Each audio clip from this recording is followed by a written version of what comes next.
Os Helder Araújo aqui, canal Luz no Fim do Túnel. Hoje vamos falar de um evento que sacudiu o tabuleiro geopolítico. A tão esperada ligação entre o presidente dos Estados Unidos e o presidente da Federação Russa rolou terça-feira, ontem, né, 18 de março de 2025. De lá para cá aconteceram tantas coisas em apenas 2 dias. Já adianto, teve propaganda, promessas e um recado bem claro para a Ucrânia e para a Europa. Veja, vocês não mandam nessa negociação. Bom, vamos destrinchar isso daí. Bom, antes da ligação, clima quente, hein? Teve rumor aí para todo lado. Os ucranianos juraram ao New York Times que Trump ia entregar Odessa para a Rússia. Veja, existe um lobby ucraniano no New York Times. Então você vê que eles têm bons representantes jázaros lá dentro dos Estados Unidos, né? Outros diziam que Vladimir Putin podia abrir mão da usina nuclear de Zaporizhia. Spoiler, nada disso aconteceu. O que rolou, segundo a Casa Branca, foi Trump convencendo Putin a suspender ataques à infraestrutura de energia na Ucrânia. Bom, vai ser bonito, né? Mas calma, porque isso é mais simbólico do que prático, né? Com a primavera chegando aí, parar de bombardear usinas não muda o jogo militar russo na linha de frente. A guerra não para, né? Bom, vamos então ao seguinte, veja, qual é a visão do Kremlin? O Kremlin soltou sua versão dos fatos, e o tom é outro. Putin deu um aceno para a proposta de Trump. 30 dias sem ataques à infraestrutura energética dos dois lados. Mas ele jogou duro nas condições. Primeiro, ele quer o fim da mobilização forçada na Ucrânia, o desarmamento das forças de Kiev e, principalmente, o corte total de ajuda militar e de inteligência estrangeira, ou seja, estadunidense, né, e europeia, para a Ucrânia. Traduzindo, sem o Ocidente no meio, a gente pode conversar, né? Além disso, o Kremlin confirmou aí uma troca de prisioneiros para 18 de março, ou seja, para hoje, né? 175 de cada lado. E mais 23 ucranianos feridos como, digamos, uma colher de chá e um gesto de boa vontade. E ainda sinalizou interesse em reabrir consulados russos nos Estados Unidos. Então o Putin agradeceu ao Trump aí por querer parar a guerra, mas deixou claro, veja, vamos resolver isso daí olhando para as causas raiz, né, e para as nossas demandas de segurança. Ucrânia nas negociações nem foi citada. O recado do Kremlin foi que Kiev é um risco, não é uma solução. Daí o Trump e sua equipe parece que saíram felizes da ligação. Mas o mesmo não vale para os Zelensky, para os britânicos, os franceses, os alemães. Para eles, a conversa foi um tapa na cara. Vocês não têm voz nessa mesa, europeus. Enquanto isso, o Putin, horas antes, já tinha dado o tom num discurso que ele deu para industriais russos lá na Rússia. Ele disse com todas as letras que entende a ameaça do Ocidente e que sanções não são coisa passageira. Sanções são uma pressão sistêmica para enfraquecer a Rússia. Então vamos analisar essa questão das sanções aí. Olha só esse dado.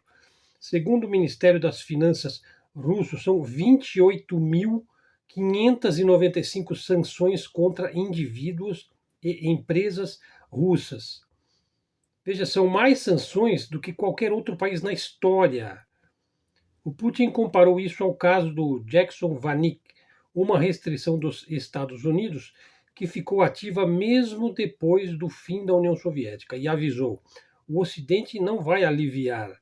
Se tirar uma sanção, ele vai colocar outra no lugar. Para ele, o mundo entrou numa nova fase de rivalidade econômica, onde as regras da Organização Mundial de Comércio, que o Ocidente tanto defendia, viraram letra morta. Quando não convém mais, eles jogam fora, disse o Putin. Então, o que essa ligação nos mostra? Um Putin firme, um Trump que age como um mediador e uma Ucrânia e Europa cada vez mais de lado, né? O cessar-fogo completo não veio e acho que não vai vir, hein? Mas o tabuleiro está se mexendo. E a grande questão fica: até onde essa dança entre Moscou e Washington vai redefinir o conflito? Bom, vamos, pessoal, continuar aqui a nossa análise.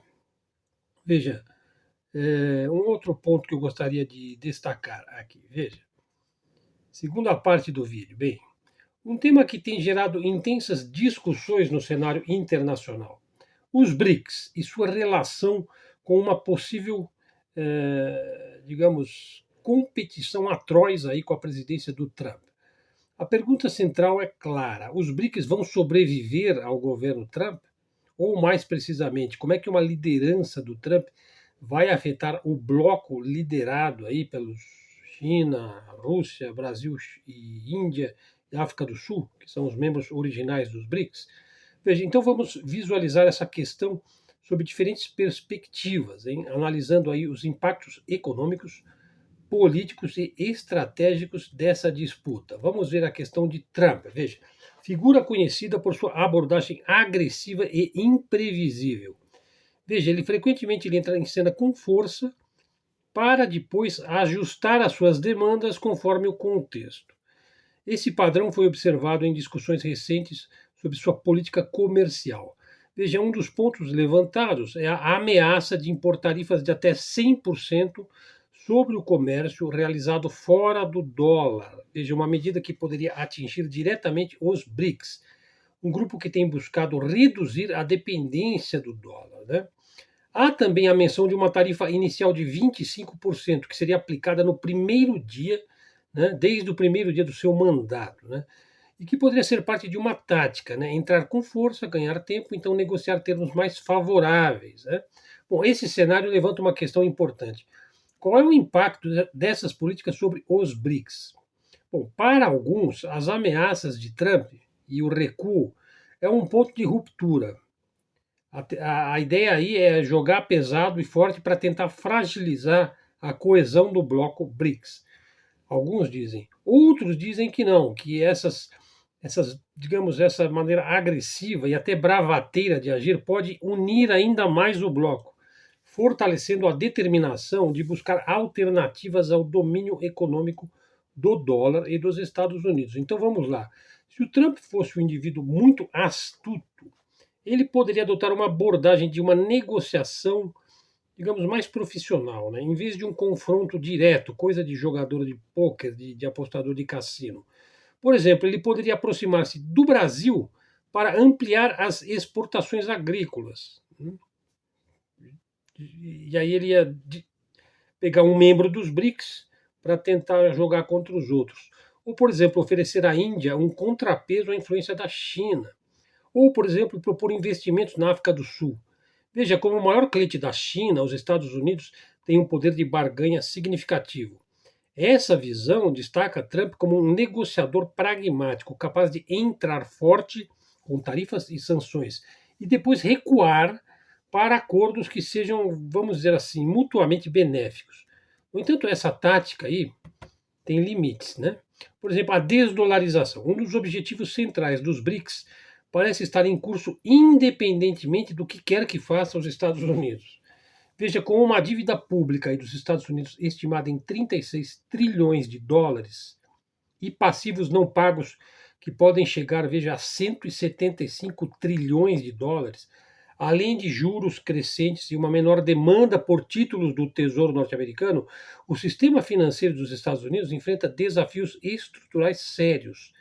Nesse contexto, as tarifas podem ser interpretadas como sanções disfarçadas, mas dificilmente elas vão poder deter o movimento dos BRICS rumo à autonomia e à soberania econômica. Pois bem, veja, ponto importante.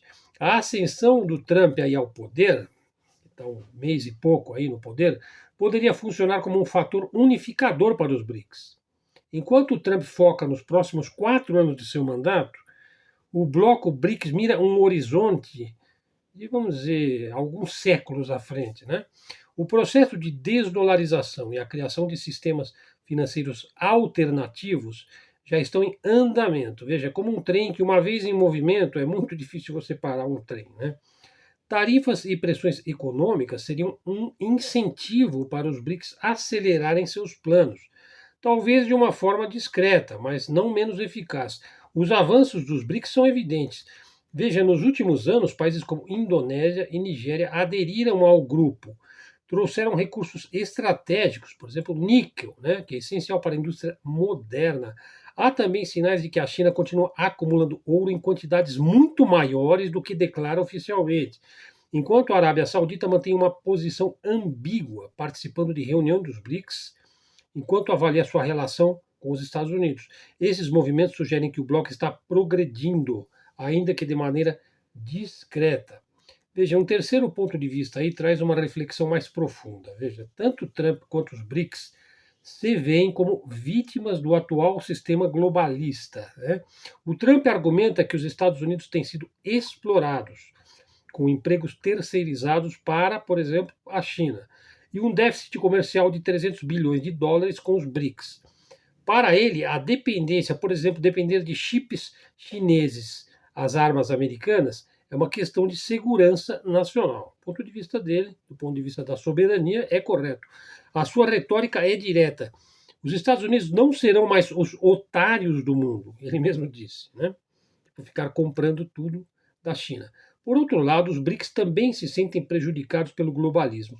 Os seus membros apontam para uma geração marcada pela inflação exportada pelos Estados Unidos, pela usura de instituições como o FMI e o Banco Mundial, e pelo uso do dólar como uma moeda armada que os mantém reféns do sistema financeiro ocidental.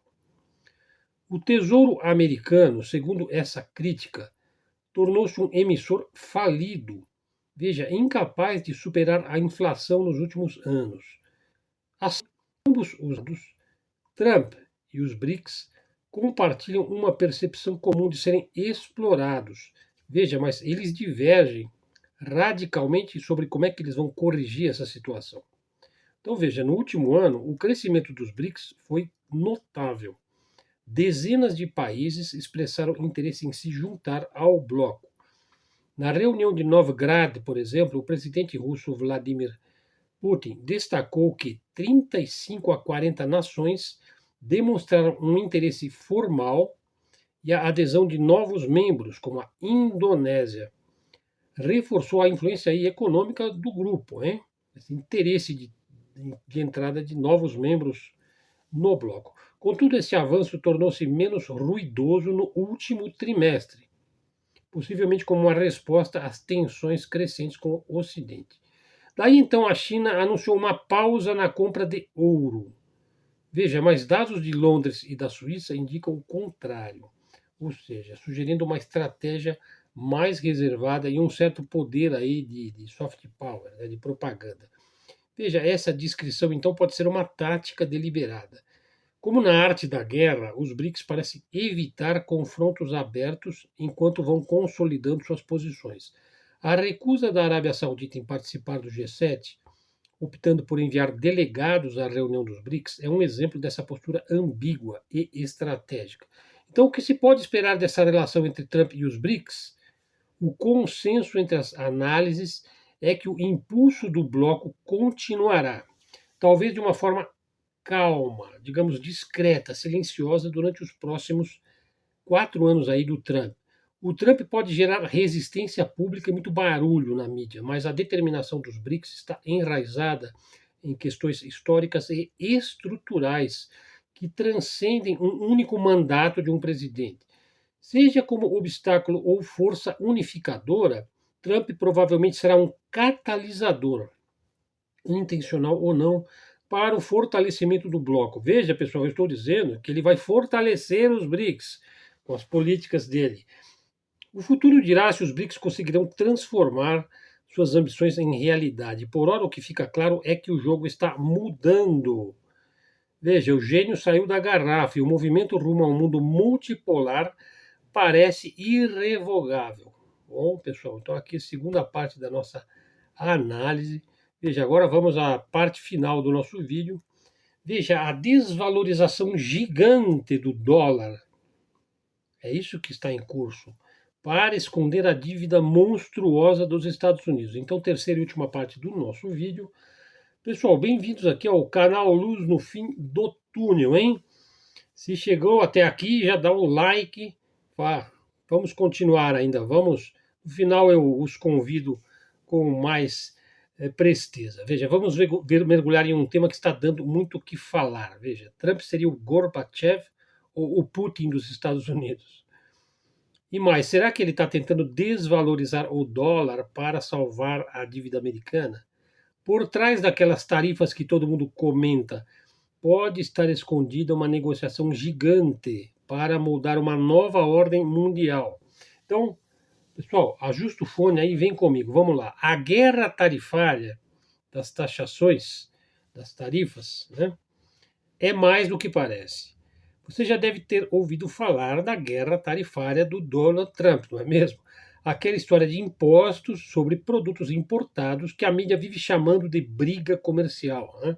Mas olha só, tem muita coisa por trás disso. Vamos lá, não é só uma birra mercantilista, tipo, olha, eu vou proteger as minhas empresas e pronto. Não, na real, parece que o Trump e o Putin estão negociando algo muito maior, uma nova configuração do mundo, uma ordem global tripolar. Estados Unidos, Rússia e, quem sabe, a China de Xi Jinping vai entrar no jogo. E aí entra a Ucrânia, a guerra lá com a derrota cada vez óbvia de Zelensky, seria quase um palco para essa negociação. E o dólar? É isso que está por trás, é o dólar. Bom, o futuro da moeda americana está no meio disso daí. Então tem gente que acha que o Putin deu uma trégua para o Trump, ou que o Trump deu uma trégua para o Putin. Isso é que é vendido na mídia, né? Mas na verdade quem está dando uma trégua é o Putin. Veja, ele está segurando a onda da desdolarização, que é quando outros países param de usar o dólar como moeda principal. Veja, então eu estou dizendo que o Putin está ajudando o Trump. Para que ele ajudaria o Trump? Para ajudar os Estados Unidos a sair do buraco da dívida sem cair de uma vez?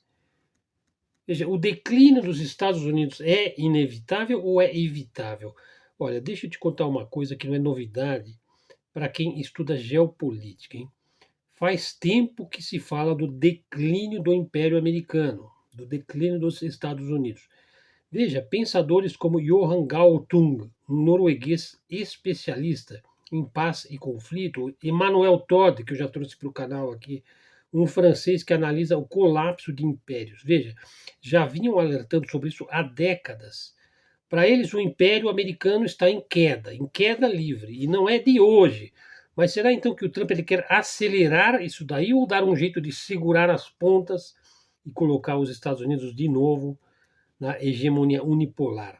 Então, o plano secreto é desvalorizar o dólar. É isso que está nos bastidores. Então, voltando para as tarifas, veja, elas podem ser só a ponta do iceberg. Tem quem diga que o Trump está tentando desvalorizar o dólar de propósito. Como assim? Bom, imagina o dólar valendo menos. Se isso acontece, os produtos americanos ficam mais baratos para exportar, né, porque o dólar fica mais barato. Então você pode exportar mais. Ou seja, as empresas dos Estados Unidos podem vender mais para o mundo, porque elas vão vender mais barato, porque o dólar está barato, está valendo pouco. Ao mesmo tempo, as importações, por exemplo, eletrônicos da China, carros da Europa, vão ficar mais caros para os americanos. Então o povo vai comprar menos coisas de fora. Estão entendendo a jogada? É tipo um truque aí para dar um gás na indústria local, né, interna, que está bem atrasada, né, perto dos concorrentes aí, leia-se China, né? E aí entra um cara que todo analista estudioso de geopolítica deve conhecer, que é o Thierry Meyssan. Alguns dizem que é o maior analista de geopolítica vivo, hein? Um pesquisador francês, autor de vários livros, que diz ter fontes quentes diretas de Paris, né? Ele chama isso de Acordo de Mar-a-Lago. Mar-a-Lago, lá é aquele lugar lá na Flórida onde o Trump tem uma mansão, né? Segundo o Meyssan, o geopolítico, esse acordo aí para desvalorizar o dólar é um golpe de mestre. Desvalorizar o dólar para evitar uma crise econômica trágica no Ocidente. Por quê? Porque a dívida dos Estados Unidos está em 34 trilhões de dólares. é mais que o PIB anual dos Estados Unidos. Para você ter uma noção, veja, o Elon Musk já até comentou que os juros dessa dívida hoje são maiores que o orçamento militar dos Estados Unidos. Isso é grave, porque antes era o poder militar que segurava a supremacia dos Estados Unidos. Hoje, segundo o US News and World Report, quem manda na supremacia militar é a Rússia. Então vamos ao Acordo de Mar-a-Lago. Veja, então o que é esse Acordo de Mar-a-Lago? Segundo o Jim Bianco, que é um analista financeiro, e o próprio Meissan, o Thierry Meissan, o plano do Trump é reestruturar a dívida americana e o comércio global. Como? Usando as tarifas, as taxações e desvalorizando o dólar para tornar a indústria dos Estados Unidos competitiva de novo. Né? Isso não é ideia nova, hein? Veja, há 40 anos rolou o Plaza Accord, um acordo feito num hotel chique lá em Nova York para desvalorizar o dólar e ajudar os Estados Unidos na época. Trump parece estar tentando repetir essa jogada, só que lá só que não no Plaza Accord, não, em Mar-a-Lago. Né? E tem mais, olha, Stefan Miran, que deve chefiar o Conselho de Economistas da Casa Branca, está por trás disso daí, veja. Ele se inspira em Zoltan Pozsar, um economista que fala sobre desdolarização e o papel do ouro numa nova ordem monetária. Segundo Thierry Meissan, em janeiro deste ano, Trump reuniu os chefes dos bancos centrais e os ministros de finanças do G7 em Mar-a-Lago. E daí ele disse: vamos fazer um acordo sobre o dólar. E aí os aliados do G7, assim meio sem muita, enfim, sem muita animação, toparam. Trump é o Gorbachev, então, o rei do gol contra, ou ele é o Putin, é o homem do golaço?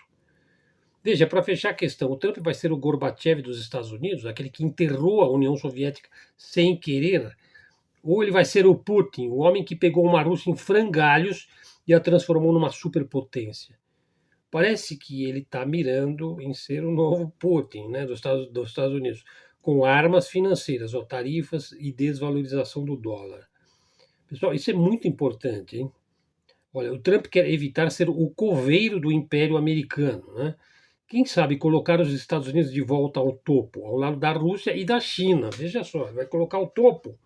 Sim, mas ele sabe que agora são três, hein? Trump vai conseguir realizar uma grande façanha ou está fazendo mais um de seus blefes midiáticos? Será que essa gente é podre o suficiente para explodir a faixa de Gaza de novo apenas como diversão e dispersão? Ou para esconder o que realmente está nos bastidores? Veja, a realidade pode ser mais cruel para alguns, pode ser mais maravilhosa para outros do que sonha a nossa vã filosofia. Né? Veja, no próximo vídeo eu pretendo mostrar aí como são os grandes banqueiros privados os que estão por trás dos piores conflitos da humanidade, as piores guerras da raça humana. E como foi que a Rússia, assim, a Rússia já ajudou os Estados Unidos antes, em momentos-chave do dinheiro dos Estados Unidos. É mole? Geopolítica não é para amadores, né? É preciso destrinchar estas coisas. Então há um acordo aí nos bastidores que parece apontar para uma desvalorização monstruosa do dólar americano, baixar os preços dos produtos dos Estados Unidos. Será que isso vai fortalecer a indústria dos Estados Unidos? Será que isso vai trazer de volta a enorme pujança que eles já tiveram na década de 60, 70 e 80? Ou isso daí acaba sendo um fator de unificação para os BRICS? Bom, vamos ver como é que vai ficar, pessoal. Na verdade, a China ainda está meio na moita, né? Só se fala em Estados Unidos e Rússia e guerra da Ucrânia. Bom, aqui no Brasil só se fala aí na questão aí do número 3 que está lá nos Estados Unidos, e está esse problema aí com o STF. Eu fiz várias postagens sobre este tema aí brasileiro, mas eu ainda vou deixar isso aí para um outro momento, porque deixa esse negócio amadurecer mais e vamos ver também como é que vai ficar a votação lá do STF, né, com relação aí à anistia ou à não anistia.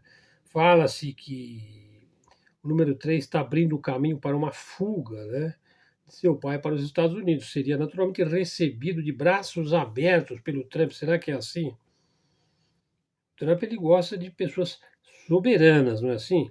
Ele se dá bem com o Putin, com o Xi Jinping, né? Mas então vamos ver, pessoal. Vamos ver como é que vai ficar. Vamos ficando por aqui. Canal Luz no Fim do Túnel, um vídeo denso, né, com 3 momentos, 3 linhas de análise aí, que procurei trazer para o canal. Veja, aqui a gente não faz afirmações bombásticas, né? A gente simplesmente tenta analisar as coisas da maneira mais honesta e imparcial possível. Não temos lado. Nosso lado são, digamos, os fatos nus e crus, né, conforme a gente os vê, né?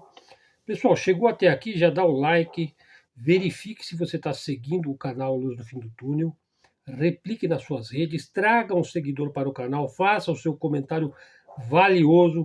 Um abraço grande a todos os nossos seguidores da língua portuguesa espalhados pelo Brasil, Portugal, Moçambique, Guiné e vários países onde se fala a nossa língua maravilhosa, que é o português. Então vamos ficando por aqui. Até a próxima. Fiquem com Deus.